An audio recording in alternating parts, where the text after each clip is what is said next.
शुरू में करूंगी 7 घोटाले। एक पहला है भारतमाला प्रोजेक्ट से करीब 70-75 हजार किलोमीटर की सड़क बननी थी और इसका पैसा CCA, cabinet committee on economic affairs, जो आर्थिक मामलों की कैबिनेट कमेटी होती है जिसकी अध्यक्षता स्वयं प्रधानमंत्री करते हैं, उन्होंने इसका फंड दिया था।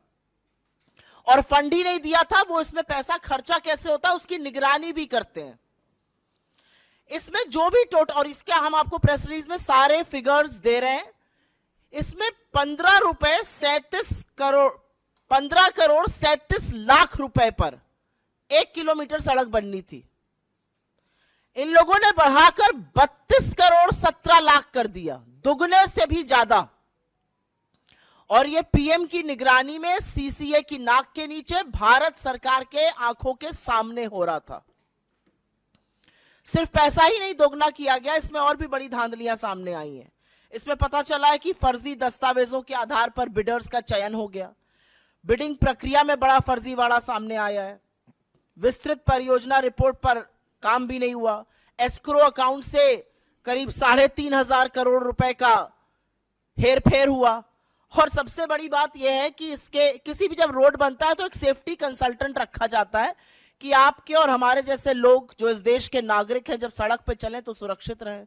सरकार ने यह भी जरूरी नहीं समझा, भारतमाला के कितने ही हिस्सों में एक भी सेफ्टी कंसल्टेंट नहीं है। तो अगर आप भारतमाला की किसी सड़क पर चल रहे हैं करीब 70,000 किलोमीटर की, तो अपनी जान की, अपने माल की, अपने खुद के रखवाले आप हैं, सरकार की जिम्मेदारी नहीं, क्योंकि उनके पास सेफ्टी कंसल्टेंट रखने का टाइम ही नहीं था। तो भारतमाला में दुगनी करी लागत और हर तरह के फर्जीवाड़ा करके भगवान जाने किसको किसको ये टेंडर दिए गए, जिन्होंने सेफ्टी कंसल्टेंट्स तक नहीं रखे, एस्क्रो अकाउंट से हेराफेरी हुई। फिर यही द्वारका एक्सप्रेसवे में स्वीकृत लागत जो थी वो करीब 18 करोड़ प्रति किलोमीटर थी। सरकार का कहना है बहुत बढ़िया बना है द्वारका एक्सप्रेसवे, अच्छी बात है, बनना अच्छा भी चाहिए। उसकी कीमत 250 करोड़ प्रति किलोमीटर हो गई। कहां 18 करोड़ प्रति किलोमीटर स्वीकृत और कहां 250 करोड़ प्रति किलोमीटर।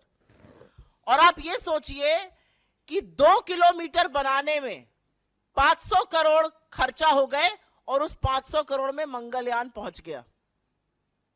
यह सरकार की असलियत है। मंत्रालय ने एक एक्सप्लेनेशन इशू किया, वो सवाल और उजागर करता है। क्या बन गया भाई ऐसा?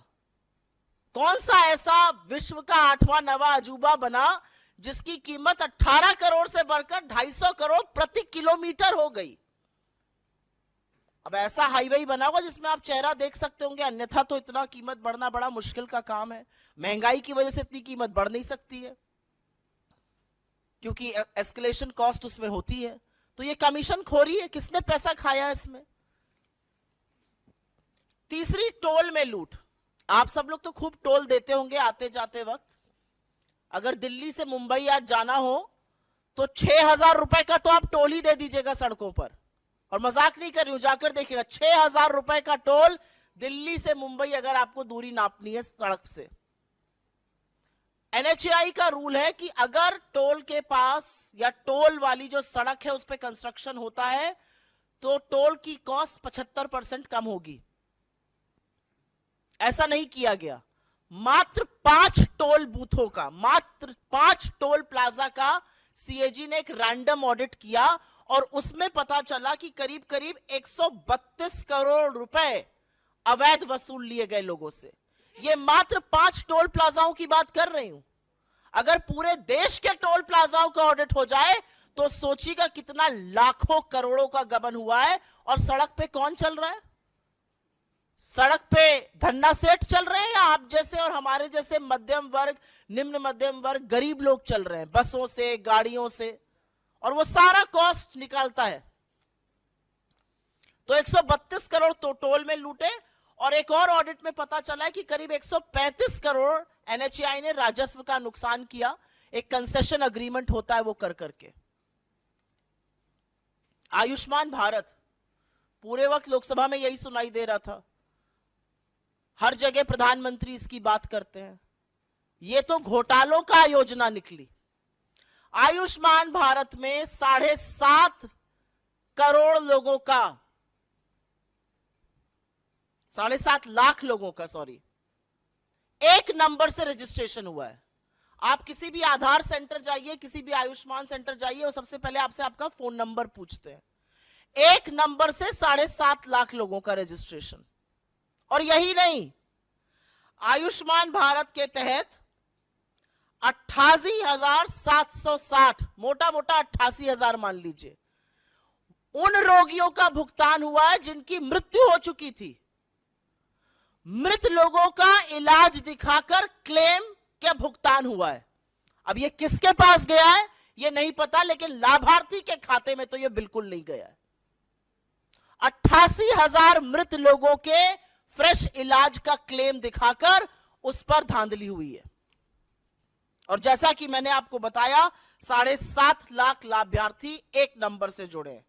इनफैक्ट अगर आगे डेटा देखिए तो करीब करीब 1,24,00,000 जो हैं वो मात्र कुछ फोन नंबर से जुड़े हुए हैं।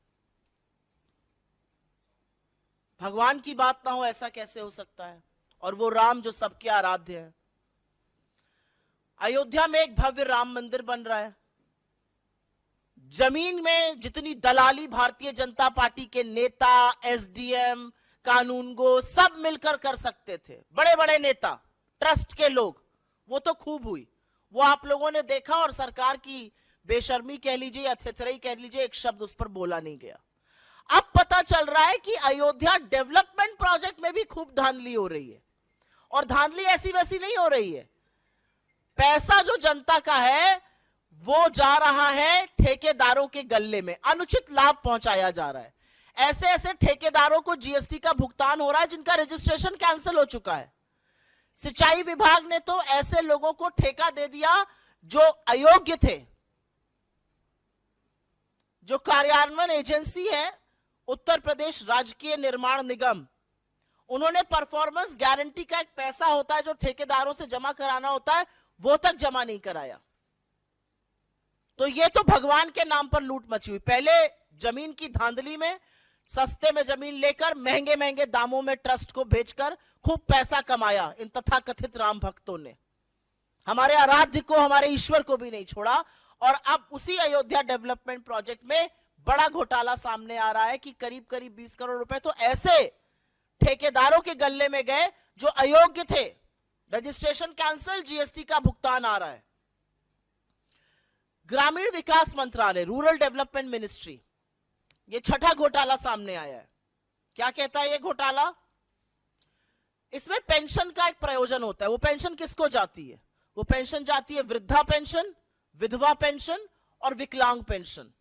हर गांव में अगर आप आज की तारीख में चले जाइए तो आपको 10 लोग ऐसे मिल जाएंगे, वृद्धा, विकलांग, वृद्ध मिलाकर, जो कहेंगे हमारी पेंशन नहीं आ रही है। किसी भी जगह चले जाइए वो कहेंगे हमारी पेंशन नहीं आ रही है। फिर हम उनको दिलासा देते हैं कि हम कुछ करते हैं, फिर हम डीएम को चिट्ठी लिखते हैं, फिर डीएम कहता है कि नहीं ऐसा आवंटित फंड कम हो गया है, क्या किया जाए। ऐसा तमाम जगह होता है, एटलीस्ट जहां जहां मैं जाती हूं वहां जरूर होता है। अब पता चल रहा है ऐसा क्यों हो रहा है, क्योंकि जो वृद्धा पेंशन, विकलांग पेंशन, विधवा पेंशन का पैसा है वो सरकार दूसरी योजनाओं के प्रचार प्रसार में खर्च कर रही है। सीएजी की रिपोर्ट से यह सामने आया है कि सरकार ने इस पैसे से होर्डिंग लगवाए ग्राम समृद्धि स्वच्छ भारत पखवाड़ा के 19 राज्यों के हर जिले में। जो पैसा एक विधवा के खाते में जाना चाहिए था, जो एक विकलांग के खाते में जाना चाहिए था, जो एक वृद्ध के खाते में जाना चाहिए था, उससे 19 राज्यों के हर जिले में होर्डिंग लगाए गए स्वच्छ भारत पखवाड़ा के। और अंत में एचएएल को भी घसीटा है सीएजी ने। विमान इंजन की डिजाइन प्रोडक्शन की खामियों का गंभीर आरोप लगा है, जिससे करीब राजस्व को 154 करोड़ रुपए का नुकसान हुआ है।